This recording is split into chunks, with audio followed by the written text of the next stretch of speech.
do livro dos Reis, capítulo 20. Eu vou tentar, em 25 minutos, trazer uma reflexão ao seu coração. Mas eu quero que você preste muita atenção no recado que Deus quer te dar. Segundo livro dos Reis, capítulo 20, versículo 1. Reis está lá no Antigo Testamento. Você vai encontrar lá perto das crônicas, você vai encontrar lá perto de Samuel, você vai encontrar por ali. Você vai encontrar 1 Samuel, 2 Samuel, daí tem o primeiro livro dos reis, segundo livro dos reis. Capítulo 20, versículo 1. Acharam? Diz assim: naquele tempo, Ezequias ficou doente e quase morreu. O profeta Isaías, filho de Amós, foi visitá-lo e disse: assim diz o Senhor, ponha em ordem a sua casa, pois você vai morrer e não se recuperará. Amém. Antes de sentar, fala para quem está do seu lado: coloque em ordem a tua casa. Amém. Senta. Ui, que susto, pastor. Que mensagem foi essa que Deus deu para esse rei? Eu gostaria de falar sobre o seguinte tema: põe a sua vida em ordem. Põe a sua vida em ordem. Toda semana eu atendo dezenas de pessoas e é raro uma semana que eu não ouço a frase: minha vida está uma bagunça. Essa semana, na segunda-feira é dia de descanso de pastor, né? Porque sábado e domingo a gente está direto aqui. Domingo mesmo é manhã, tarde e noite. E sábado praticamente também. Então, geralmente, segunda a gente tira para dar uma descansada, ter um momento em família. Segunda de manhã, cedinho, meu celular recebe uma mensagem para ajudar no dia de descanso. A mensagem dizia assim: chegou o meu fim, pastor. Hoje é o meu último dia de vida. Eu não aguento mais. Já escrevi uma carta de despedida. Vou tirar a minha vida. E daí, a gente entra em contato com a pessoa, né, e marquei com a pessoa para conversar. E a vida da pessoa se resumia nisso: está uma bagunça. Está uma bagunça. O relacionamento está uma bagunça. A vida sentimental está uma bagunça, até a vida de fé, a vida espiritual está uma bagunça, não sabe mais, e acha que, às vezes, a solução é tirar a própria vida. Graças a Deus a gente conversa, a gente dialoga, a gente mostra a realidade, tira aquela pessoa da lama da confusão que ela se meteu, e ela consegue enxergar uma luz no fim do túnel em Jesus. A história que nós lemos, nós lemos um versículo só. O rei Ezequias é um dos reis que mais tem escritos a respeito da vida dele e da história dele. Para você entender rapidamente, nós temos o povo de Israel, as 12 tribos divididas em 2 nações. Israel com 10 tribos e Judá com 2 tribos. Em Judá, capital ali Jerusalém, esse jovem, que com 25 anos, ele foi colocado rei. O rei Ezequias. Esse rei, quando ele assume o trono do seu pai, o pai dele foi um péssimo rei. Fez coisas que não agradavam o Senhor, edificou altares a outras divindades, fez uma bagunça. Mas Ezequias, quando ele assume, ele decide fazer o que é certo. E a Bíblia vai dizer que Ezequias, ele reorganiza o templo do Senhor, as ofertas do templo do Senhor, a adoração do templo do Senhor, ele restabelece a adoração, ele manda quebrar todos os altares pagãos, tudo aquilo que Deus abominava. Ele vai tomando uma atitude melhor do que a outra, uma atitude mais sábia do que a outra. Chega no momento onde ele é ameaçado pelo rei da Síria, que já havia ali prejudicado e destruído o reino do norte, agora ia destruir o reino do sul, ia destruir aonde ele reinava, e ele reconhecendo a fragilidade do exército dele, comparado com o exército inimigo, ele clama, ele chora, ele busca a Deus, e Deus intervém.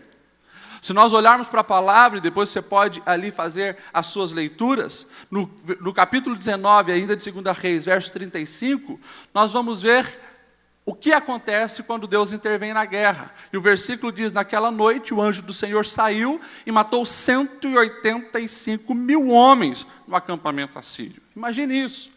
Ele vê o milagre acontecendo, Deus entra na guerra e desbarata os inimigos.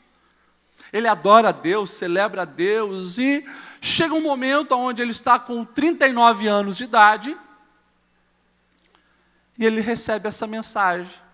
O profeta chega para ele, e o profeta diz, olha, eu senti, eu achei, não. O profeta não fala nada disso. O profeta diz, assim diz o Senhor, ponha a tua casa em ordem, porque essa doença que te assola é para a morte. Já era, acabou-se os seus dias. Ninguém gostaria de receber uma mensagem dessa, né?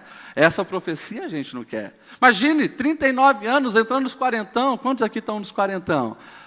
Dizem que a vida começa a partir de agora, né? Agora que a gente tem a maturidade para escolher os caminhos certos, a gente já tem aí uma trajetória de experiência. Ele estava entrando nos quarentão e recebe essa mensagem. Ponha a tua casa em ordem. Alguns princípios e verdades importantes se destacam nesse texto. É sobre isso que rapidamente eu quero falar para você. Primeira coisa, primeira lição que você precisa entender, quando Deus manda um recado desse para alguém, é que justamente existe o interesse de Deus em ver a nossa vida em ordem. Deus deseja ver a minha vida e a sua vida em ordem. Por quê? Porque Deus é um Deus de ordem.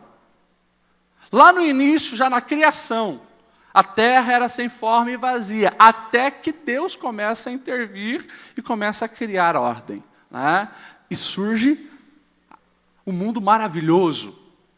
Nós vamos ver de Gênesis a Apocalipse, a gente poderia aqui falar uma infinidade de versículos, mostrando o interesse de Deus pelas coisas organizadas. Nós vamos ver, por exemplo, Paulo, quando ele relata a respeito do culto, a liturgia, nós vamos ver ele dizendo em 1 Coríntios 14, 40, tudo deve ser feito com decência e ordem, sem bagunça, sem confusão. Deus, ele deseja ver a ordem, Deus se manifesta na ordem, Deus cumpre os seus propósitos quando há ordem nas coisas. Deus não é Deus de bagunça. Você pode falar isso para quem está do seu lado? Deus não é Deus de bagunça. Interessante é que Ezequias havia feito muita coisa boa. Ezequias havia tomado decisões extremamente importantes que agradavam o Senhor, mas ainda havia alguma coisa na vida dele que precisava ser colocada em ordem. E a palavra de Deus vem e é direta para ele. E isso evidencia, escute o que eu vou te dizer, um desejo de Deus de que você cresça sempre, amadureça sempre, desenvolva sempre, melhore sempre. É por isso que a palavra vai deixar bem claro essa verdade para a gente. Quando nós olhamos para Provérbios 4:18, a palavra deixa bem claro que a vereda do justo é como a luz da aurora, vai brilhando cada vez mais, até ser dia perfeito. Ou seja, aqueles que decidem viver para Cristo, não vão ter uma vida oscilante. Hoje está bem, amanhã está mal. Aquela roda gigante existencial, né? Em cima, embaixo. Em cima, embaixo. Não. A gente está numa caminhada progressiva. Enfrentamos problemas, temos tribulações, temos os dias ruins, mas nós estamos, quando pega o gráfico da nossa vida, em crescente ascensão. Paulo, falando sobre isso, ele vai dizer em Filipenses 1:6 que estou convencido que aquele que começou a boa obra na vida de vocês, ele começou. Ele é fiel para completá-la até o dia de Cristo Jesus. Que dia de Cristo Jesus? O retorno do Senhor, ou para mim ou para todos nós. O Senhor está trabalhando na nossa vida, ou seja, fica claro que há um interesse de Deus para as nossas vidas, que nós estejamos em constante melhoria. Ou seja, Deus deseja ver ordem na nossa trajetória existencial. Segunda verdade que fica claro nesse texto é que o ser humano tem responsabilidades, sim, nesse percurso e nesse processo. A palavra de Deus foi bem clara para Ezequias. Não é, deixa eu arrumar algumas coisas, Ezequias. Peça para alguém te ajudar a fazer isso, Ezequias. Não, Ezequias, ponha em ordem a tua casa, pois você morrerá. Você já ouviu 300 vezes essa frase. Deus faz o impossível, mas o possível nós fazemos. Hoje eu falei isso aqui umas 2 vezes também. É interessante que o mesmo Deus que quando vê o povo de Judá sem condições nenhuma para vencer os assírios, o rei Senaqueribe, o inimigo, ele intervém e ele faz o milagre. Ele envia o anjo e o anjo destrói o exército inimigo, porque o povo de Israel não conseguia, não tinha capacidade para lutar contra a potência daquele adversário. Deus intervém. Agora, aqui, o mesmo rei que desfrutou desse milagre e viu isso acontecer, é o rei agora que é incentivado pelo Senhor para ele também se posicionar, tomar uma atitude, colocar a vida dele e a casa dele em ordem. Irmãos, esse texto vem reforçar aquilo que você já ouviu algumas vezes na minha boca aqui. Deus não é um Deus que faz mágica. Deus, ele honra a fé de quem realmente crê. E a fé, ela sempre gera atitudes. Deus espera que nós venhamos tomar atitude na nossa vida. E isso serve para todas as áreas da nossa vida. Há algo que eu e você precisamos fazer. Hoje falei isso para alguém, e na segunda-feira aquela moça que estava ali angustiada, querendo tirar a vida, também falei para ela. Algumas coisas Deus já fez por você e vai fazer. Agora, você está me dizendo que a maior fonte da tua tristeza e desespero é esse relacionamento conturbado que você entrou. Você se juntou com alguém, não casou, não buscou a bênção de Deus, está vivendo uma vida em pecado, está dormindo com a pessoa sem ter a bênção de Deus, sem estar casado, está vivendo de qualquer jeito, não está feliz, não é valorizada, está extremamente triste e angustiada. Deus é que tem que chegar e dizer, estou rompendo, ou é você? A gente precisa tomar algumas decisões. A gente precisa tomar algumas atitudes, às vezes radicais, para que a nossa vida entre em ordem. Tem coisas que é você quem precisa fazer. E essa é a mensagem que eu quero que você leve daqui essa noite. Há coisas que Deus quer fazer, mas outras é você que tem que fazer. A vida cristã, ela é uma mudança de dentro para fora. Quando eu encontro com Cristo, eu tenho uma renovação de mente, que é o que Paulo vai dizer em Romanos 12. A minha maneira de ver o mundo, enxergar as minhas decisões, as prioridades de vida, são totalmente alteradas. E elas agora precisam ser o parâmetro para os meus comportamentos e as minhas escolhas do dia a dia. É por isso, se você pegar o que Paulo escreve, por exemplo, para os Efésios, quando você tiver um tempo, eu quero que você anote para você depois ler. Efésios capítulo 4, do verso 20 ao 23. Eu vou ler só um pedaço aqui, mas leia todo Efésios 4. Você vai ver Paulo orientando a igreja com a seguinte fala: quanto à antiga maneira de viver, vocês foram ensinados a se despir do velho homem, que se corrompe por desejos enganosos, a serem renovados no modo de pensar e a revestir-vos do novo homem, criado para ser semelhante a Deus. Agora, olha só o que ele diz. Vocês então não são mais carnais, já se despiram do velho homem, há uma nova natureza em vocês. Daí olha o que ele diz em seguida. Portanto, cada um deve abandonar a mentira. Deus não chega dizendo, através de Paulo para a igreja, olha, vocês então me aceitaram, agora vai acontecer uma mágica e vocês não vão mais conseguir mentir. Igual o filme do mentiroso, né? Alguém já viu o filme do mentiroso? O advogado lá ia mentir, não conseguia mentir. Isso não vai acontecer. Paulo está deixando bem claro como que acontece. Cada um de vocês deve abandonar a mentira e falar a verdade ao seu próximo. Olha o que ele diz. Quando vocês ficarem irados, não pequem, se controlem, apaziguem a ira antes que o sol se ponha. Ele diz, não deem lugar ao diabo. Olha o que ele diz, o que furtava, não furte mais, antes trabalhe, fazendo algo de útil com as suas mãos. Aquele que falava um monte de palavrão, a instrução é, nenhuma palavra torpe saia da sua boca, mas fale aquilo que é útil e edifica. E se a gente for ler item por item, nós vamos ver Paulo deixando bem claro, a mudança acontece aqui, a mudança acontece aqui. Agora, as escolhas, quem vai fazer é você. As decisões, quem vai tomar é você, baseado agora nesses novos princípios que você tem na sua vida. Então a segunda verdade é essa, e fica bem claro para você, Deus faz coisas maravilhosas, Deus faz o impossível, Deus intervém na sua vida. Agora, a mensagem para os nossos corações é também, faça aquilo que lhe compete, ponha a sua vida em ordem. Pastor, como que eu vou fazer isso? E a terceira verdade é muito simples, você precisa desenvolver a prática da avaliação. Você precisa parar e avaliar como está a sua vida. Provérbios capítulo 4, verso 26 diz assim, pondera a vereda dos teus pés, e todos os teus caminhos sejam bem ordenados. Olha a ordem aparecendo aí. Não declines nem para a direita nem para a esquerda, e retira o teu pé do que é mal.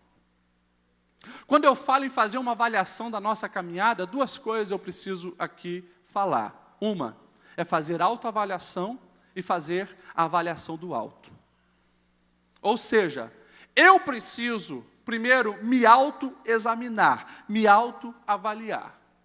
Eu preciso, de vez em quando, que seja uma vez por semana, tirar 1 hora, ou um dia, quem sabe por mês, tirar aquele dia, para mim parar e responder algumas perguntas referentes à minha existência.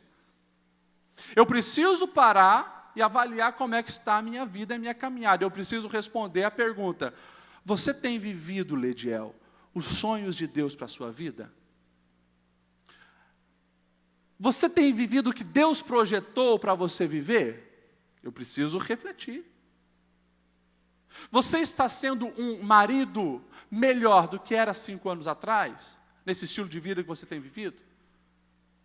Você é um funcionário melhor, um pastor melhor, um pai melhor, um filho melhor?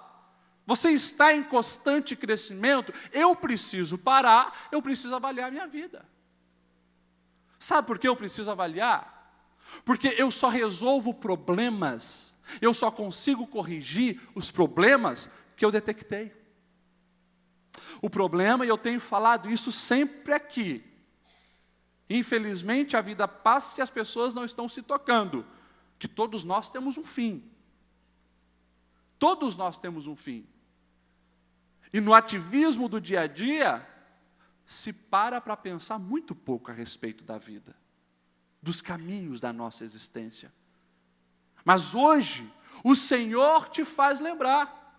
Ei, para, olha, veja para onde você está indo.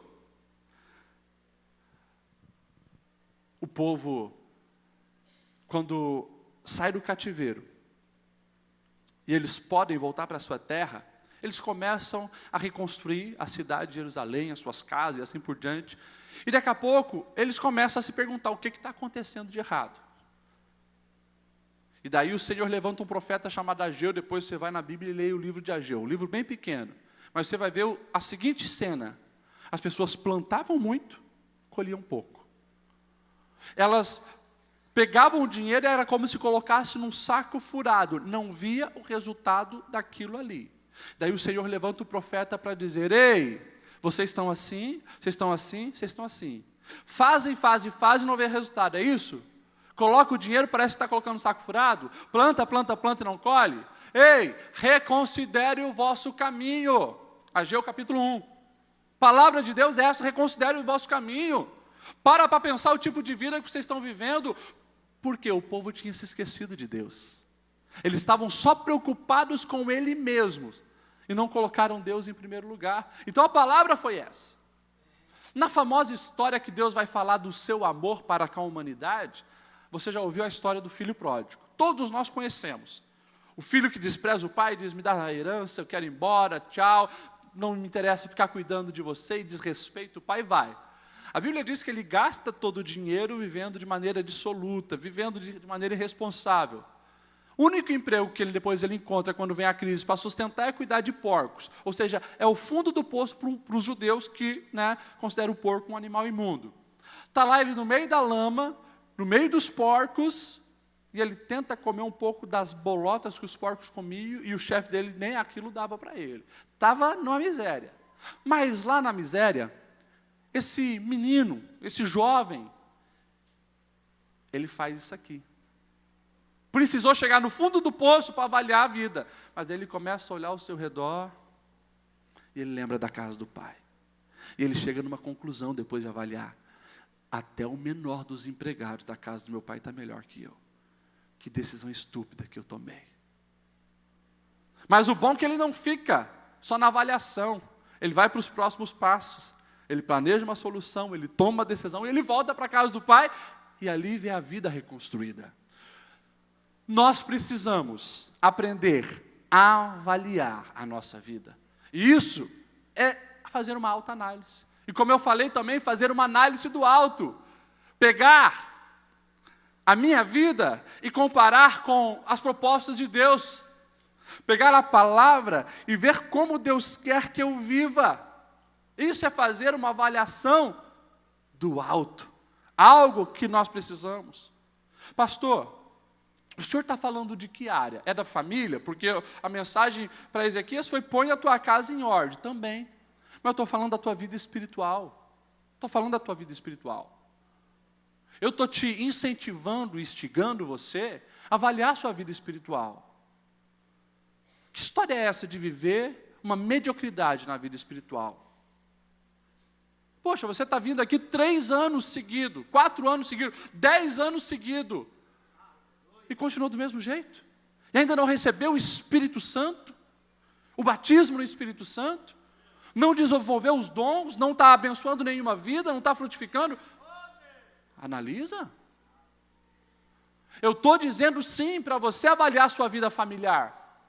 Avalie o teu casamento. Está empurrando com a barriga por quê? Está vivendo de fachada por quê? Ainda mantém aqueles pecadinhos secretos, escondidos, por quê? A palavra de Deus é: gente, ponha a tua vida em ordem. A luz do Espírito Santo mostra o caminho certo. A palavra mostra o caminho certo. Não saia da vereda, não pisa na estrada do mal.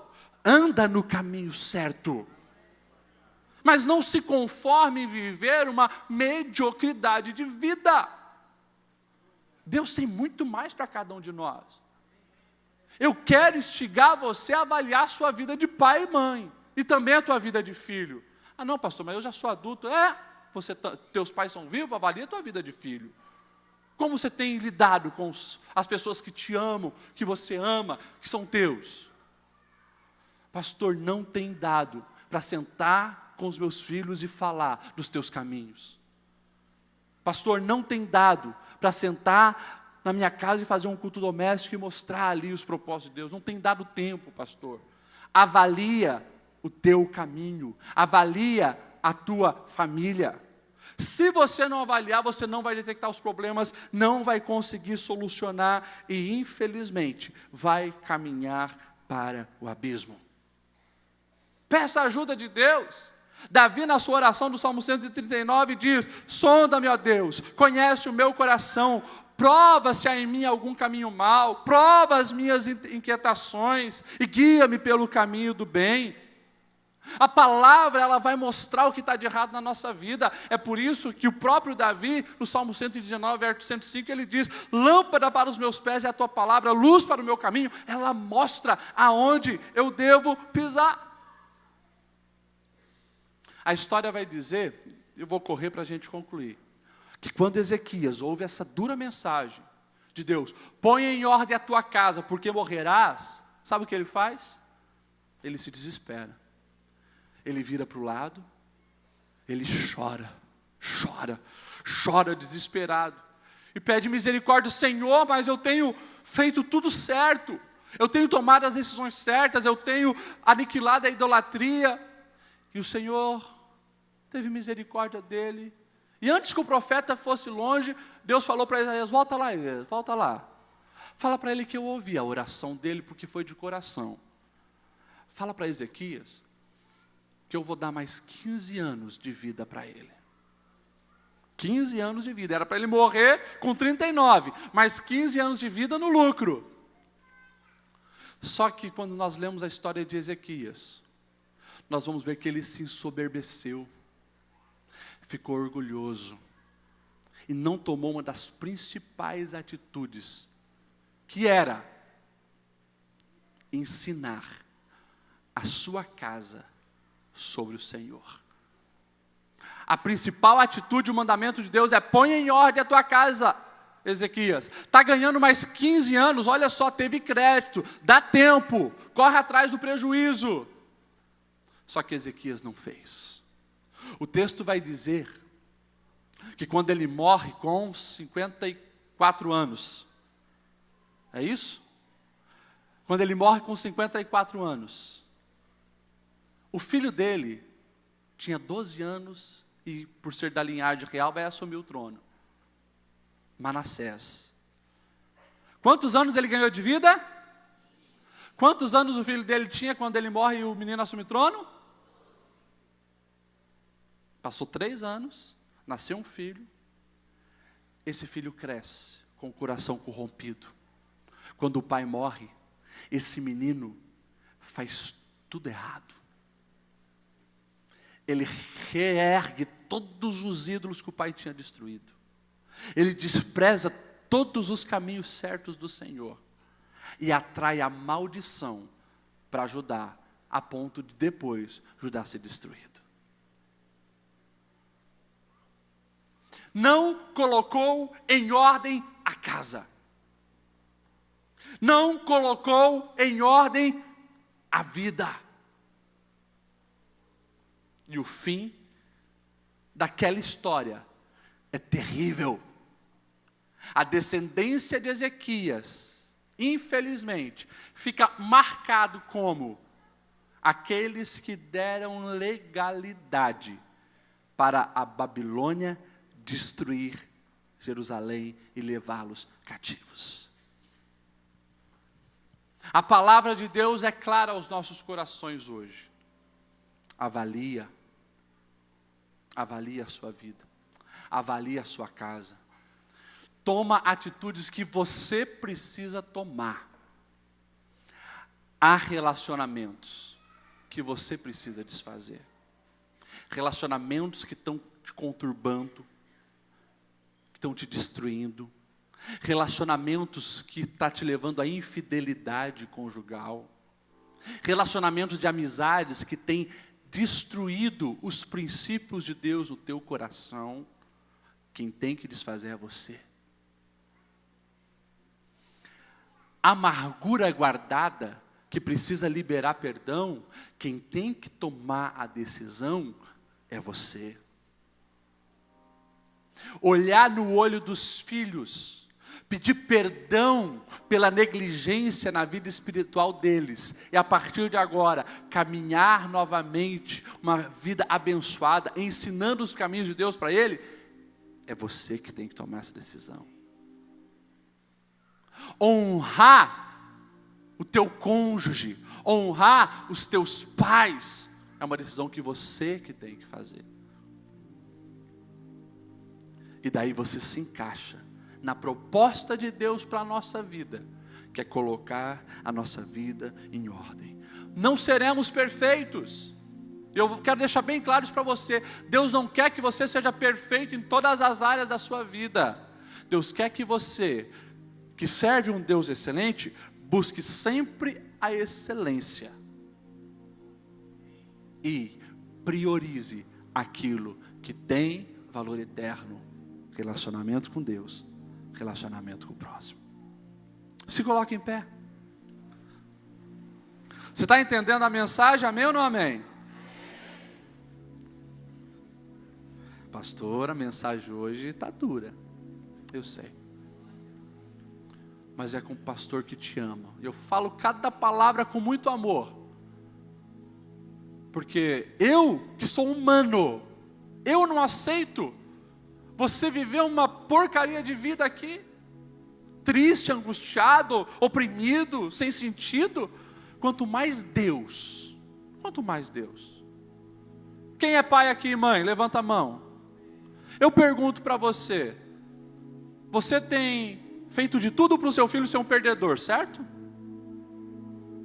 Você tem feito de tudo para o seu filho estar mal na vida? É claro que não. Nós somos humanos e nós fazemos de tudo para o nosso filho estar bem na vida.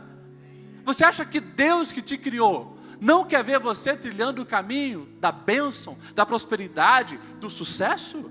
E é claro que eu não estou falando de sucesso humano. Sucesso conforme o coração de Deus, quer cumprir os propósitos dele para a sua vida. Você acha que Deus não quer te ver bem? Então por que está vivendo essa porcaria de vida? É, pastor, mas não é todas as áreas da minha vida. E eu sei que não. Mas eu sei que essa bagunça financeira tem tirado o seu sono. E a atitude quem tem que tomar é você, de parar de gastar mais do que ganha. De ser ganancioso, mesquinho. O pecado. E quando eu falo pecado, eu estou falando todos os tipos de pecado. Ele apodrece a alma. E nos oprime. E a palavra de Deus é: rompa com o pecado. Você sabe que você fala demais. Você sabe que você calunia quando nem sabe direito a história. Você sabe que você mente, inclusive para pessoas que estão perto de você e que te amam. Inconscientemente, você está sendo destruído. É como uma mina que está explodindo dentro de você. E o Senhor diz: chegou o tempo de colocar em ordem a sua casa, colocar em ordem a sua vida, colocar em ordem a tua vida profissional. Chega de dar jeitinho, faz o certo. Você sabe qual é o certo, anda no caminho direito. É estreito, é. Mas essa é a porta que conduz à vida. A porta que conduz para o abismo, para a destruição é larga, fácil de passar. As coisas boas da vida, ela exige trabalho. Vai plantar um jardim para você ver como dá trabalho. Vai cultivar planta. Hoje eu estava vendo a minha esposa lá no jardim, enquanto eu preparava o sermão, ela estava cuidando de uma flor lá. Dá trabalho. Tem que regar, tem que mexer aqui, tem que tirar ali, caramba. Agora, vê a erva daninha, cresce em qualquer lugar. Não precisa regar todo dia. Não precisa adubar terra, a erva vai crescendo. O mal que a sociedade, que a raça humana escolheu, ele é muito fácil para dominar o nosso coração. Só que ele leva à morte. Escolher o caminho certo, fazer o que é direito, o que é justo, o que é correto, o que é amável, o que traz vida, dá trabalho, mas vale a pena. É aí que a bênção do Senhor se manifesta. É aí que você cumpre os seus propósitos e é aí que você encontra a plenitude da sua vida, o sentido da sua existência. E é aí que você sente a alegria que o mundo não pode tirar. A paz que vai além da circunstância, no centro da vontade do Senhor. Eu quero orar por você. Você que hoje sabe que em alguma área da sua vida você precisa colocar em ordem. Vem aqui na frente, que eu quero abençoar a sua vida nesse momento. Oh, aleluia. Ah, como Deus, Pai, deseja te abençoar. Mas tome a atitude de pôr a tua vida em ordem.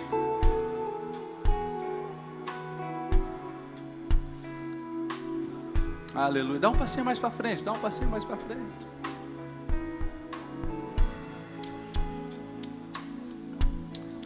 Eu sei que Deus está falando. Eu sei que não foi à toa que semana passada Ele colocou essa palavra no meu coração. E eu sei que você já identificou o que precisa ser corrigido. Não espere a morte chegar. Não espere. Não espere o fundo do poço chegar. Não espere uma catástrofe acontecer na sua casa para você mudar. Não espere. Eu falo isso com temor de Deus, com muito temor. Quantos filhos não estariam no mundo das drogas se tivesse a oportunidade de um pai e uma mãe ouvir a palavra que você está ouvindo para colocar as coisas em ordem? Quanta dor de cabeça financeira teria sido evitado se aqueles que tiraram a vida por causa da angústia e das dívidas financeiras, eles tivessem ouvido essa palavra. A boa notícia é que quem decide colocar a vida em ordem tem a ajuda divina. Nós não estamos sozinhos. É por isso que o Espírito Santo é chamado de Paracletos, aquele que está ao lado.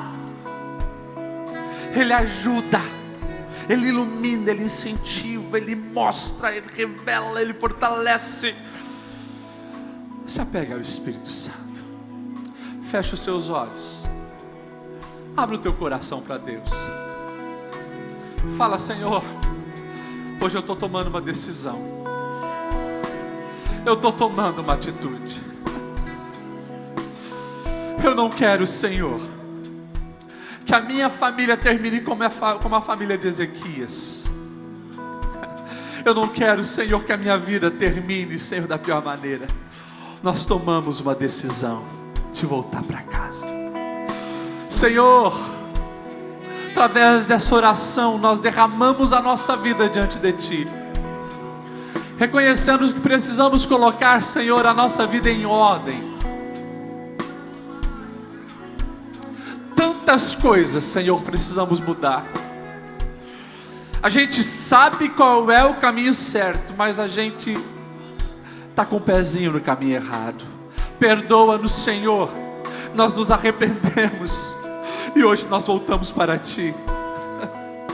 Nós liberamos perdão para quem precisamos perdoar. Nós vamos, Senhor, cuidar de uma maneira diferenciada daqueles que Tu confiaste a nós, o nosso cônjuge, os nossos filhos, os nossos pais. Nós queremos colocar a nossa vida em ordem, Senhor. Nos ajuda, ilumina, nos dá a força necessária, mas também, Senhor, o discernimento para entender que temos uma responsabilidade nisso. Ajuda-nos, Senhor. Ajuda-nos, Senhor. Ajuda-nos, Senhor. Nós queremos ser melhor. Nós queremos ser melhor. Faça em nós o Teu querer. Pedimos isso em nome de Jesus. Amém e amém.